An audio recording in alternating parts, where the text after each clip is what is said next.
ನೀವು ಏನಾದರೂ ಆನೇಕಲ್ ಸುತ್ತಮುತ್ತ ಇದ್ದು ನಿಮ್ಮ ಮಕ್ಕಳನ್ನು ಪ್ಲೇ ಹೋಮ್ ಅಥವಾ ಡೇ ಕೇರ್ಗೆ ಸೇರಿಸಬೇಕು ಅಂತ ಪ್ಲೇ ಹೋಮ್ ಏನಾದರೂ ಹುಡುಕ್ತಾ ಇದ್ದರೆ ಇಲ್ಲಿದೆ ಒಂದು ಉತ್ತಮವಾದ ಮದರ್ಸ್ ಡ್ರೀಮ್ ಪ್ಲೇ ಹೋಮ್. ಕಳೆದ 8 ವರ್ಷಗಳಿಂದ ಸಕ್ಸಸ್ಫುಲ್ ಆಗಿ ನಡೆಸ್ಕೊಂಡು ಬಂದಿದ್ದಾರೆ. ಇಲ್ಲಿ 1 ವರ್ಷದ ಮಕ್ಕಳಿಂದ 5 ವರ್ಷದ ಮಕ್ಕಳವರೆಗೂ ನೋಡ್ಕೊತಾರೆ.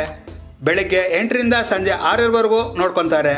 ಪ್ಲೇ ಹೋಮ್ 8:30ರಿಂದ ಪ್ರಾರಂಭವಾಗಿ 3:30ಕ್ಕೆ ಕ್ಲೋಸ್ ಆಗುತ್ತೆ. ಮತ್ತು ಉತ್ತಮ ಆರೈಕೆ ಕಲಿಕೆ ಕೂಡ ಸಿಗುತ್ತೆ. ಶಾಲಾ ಸಮಯದ ನಂತರ ನಿಮ್ಮ ಮಕ್ಕಳನ್ನು ಎಲ್ಲಿ ಬಿಡೋದು ಅಂತ ಏನಾದರೂ ಯೋಚನೆ ಇದ್ದರೆ ಖಂಡಿತ ಯೋಚನೆ ಬಿಟ್ಬಿಡಿ, ಇಲ್ಲೂ ಕೂಡ ಅವಕಾಶ ಇದೆ. ಹೆಚ್ಚಿನ ವಿವರಗಳಿಗಾಗಿ ಕೆಳಕಂಡ ನಂಬರ್ಗೆ ಕಾಲ್ ಮಾಡಿ ನಿಮ್ಮ ಸೀಟನ್ನು ಕಾಯ್ದಿರಿಸಿಕೊಳ್ಳಿ ಅಂತಲೇ ಹೇಳ್ಬೋದು. ಇದು ಜಾಗ ಬಂದು ನಮ್ಮ ಆನೇಕಲ್ಲಿನ ಅತ್ತಿಬೆಲೆ ಮುಖ್ಯ ರಸ್ತೆ ರಂಜಿತ್ ಪೆಟ್ರೋಲ್ ಬಂಕ್ ಆಪೋಸಿಟ್ನಲ್ಲಿದೆ ಅಂತಲೇ ಹೇಳ್ಬೋದು. Mother's Dream Play Home. ನೀವು ಬನ್ನಿ, ನಿಮ್ಮವ್ರನ್ನೂ ಕರೆತನ್ನಿ, ಮತ್ತು ನನ್ನ ಪೇಜ್ ಫಾಲೋ ಮಾಡಿ, ಲೈಕ್ ಮಾಡಿ.